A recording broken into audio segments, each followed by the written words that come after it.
जिस प्रकार से ये जो संगठन बना है, मैं माननीय हमारे सीएलपी लीडर उमंग सिंगार जी और हाईकमान को धन्यवाद देना चाहूँगी, जो आदिवासी विकास परिषद को गठन करके हमारे आदिवासी समाज की जो मूलभूत सुविधाएं हैं, हमारा अधिकार है, उसको जागृत करने का काम किया है और बहुत अच्छे जिम्मेदार जो है वो अपना कार्य भी कर रहे हैं। उनको सबको धन्यवाद।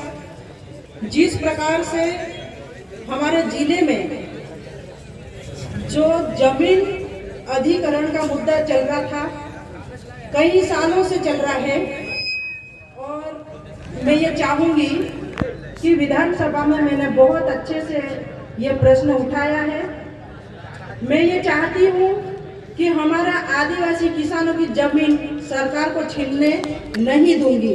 ये मैंने संकल्प लिया है, क्योंकि सरकारें क्या करती है, योजना के नाम से, रोजगार के नाम से हमारी जमीन छीनने का जो षड्यंत्र रच रहा है, उसको मैं सफल कभी नहीं होने दूंगी। मैंने विधानसभा में जो प्रश्न लगाया, आप सबने देखा होगा, आपने मुझे बोलते हुए भी देखा विधानसभा में। मैंने मंत्री महोदय को ये कहा कि आप कौन से नियम के तहत आपने ग्राम सभा से अनुमति लिए बिना आप जमीन भूमि अधिग्रहण कैसे कर सकते हो, ये मैंने प्रश्न लगाया था। और इस प्रश्न में मुख्यमंत्री और माननीय मंत्री महोदय ने मुझे जवाब दिया कि ये पैसा एक्ट को लागू नहीं मानते और ये जो आदेश हुआ है केंद्र शासन से द्वारा। तो मैं मेरे भाइयों आपको ये बताना चाहती हूँ कि ये सरकार ने जो जवाब दिया वो हम सब पूरे आदिवासी समाज को गुमराह करने का जवाब दिया है। आप समझ सकते हो इसको। तो इस प्रश्न को दूसरी बार और मैंने लगाया कि जब पैसा एक्ट मुख्यमंत्री, पूर्व मुख्यमंत्री शिवराज सिंह चौहान ने लागू किया था, तो क्या आप पैसा एक्ट को नहीं मान रहे हो? क्या आप पैसा एक्ट को नहीं मान रहे, तभी तो ये आदेश निकाल रहे हो? तो मुख्यमंत्री और उनके मंत्री को जवाब देते नहीं बन रहा। और अभी 10 मार्च से जो विधानसभा चलेगी, उसमें वापस से मैंने ये प्रश्न लगाया कि आपने मुझे गलत जवाब दिया है, मुझे सही जवाब चाहिए। तो मेरे आदिवासी, मेरे किसान भाइयों, आपके हक की, आपके जल, जंगल, जमीन, खेत, खलियान की लड़ाई आपकी बहन सेना महेश पटेल विधायक लड़ेगी। ये आपके सामने मैं बता रही हूँ। ये प्रश्न है, ये दूसरी बार और प्रश्न लगा है, इसका जवाब देते नहीं बनेगा, उनको मैं विधानसभा में घेरूंगी इस बार। ये मैं यहाँ इस मंच से चैलेंज कर दी हूँ। और भाजपा की सरकार जिस तरह से हमारे आदिवासी को बर्बाद करने का काम कर रही है, आपने भी देखा, मेरा किसान भाई रात रात भर जगता, लेकिन समय पे लाइट नहीं देते। इनका वादा क्या था? 24 घंटे लाइट देने का वादा किसने किया था? भाजपा ने किया था। और रात रात भर हमारा किसान परेशान, लेकिन आज 2 घंटे की लाइट नहीं मिल रही। मिल रही नहीं मिल रही? नहीं मिल रही।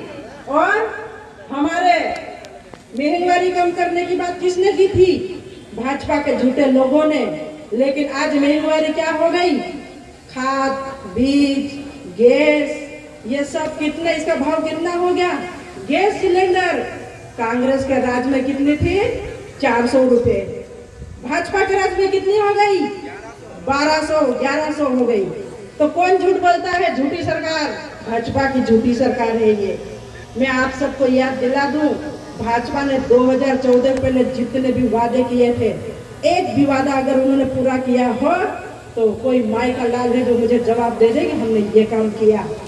और कल एक नक्शे से संबंधित हमारा प्रोग्राम हुआ था नगरीय क्षेत्र में।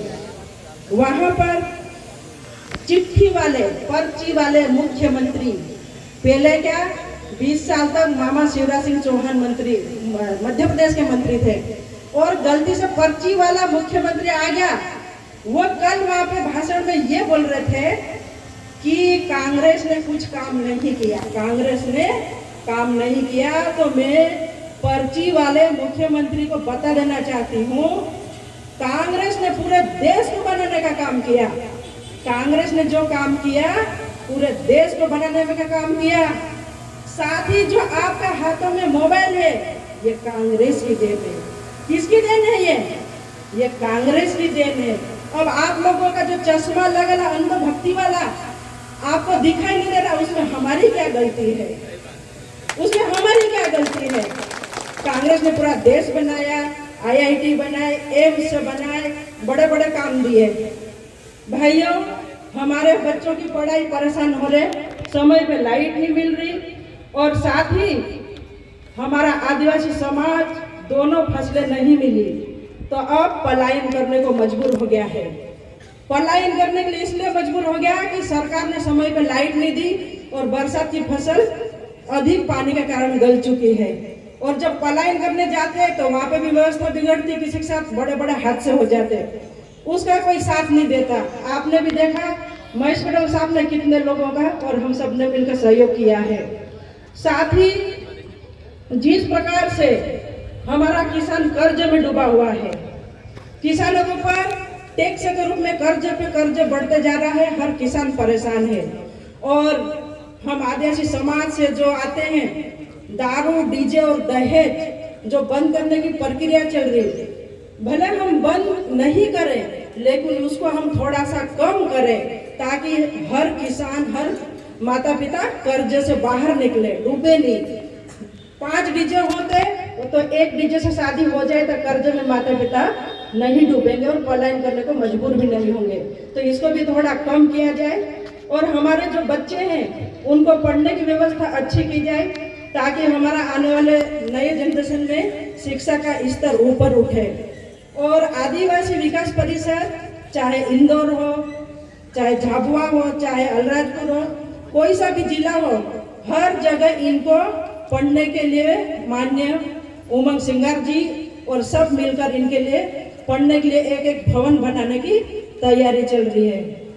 तो भाइयों, बोलने को तो बहुत कुछ है, लेकिन मैं तो इतना बोलना चाहूंगी कि आपकी जमीन में बचा लूंगी, आपको चिंता करने की जरूरत नहीं है। मैं हर बार लड़ाई लड़ूंगी और आपकी जमीन बचा कर रहूंगी।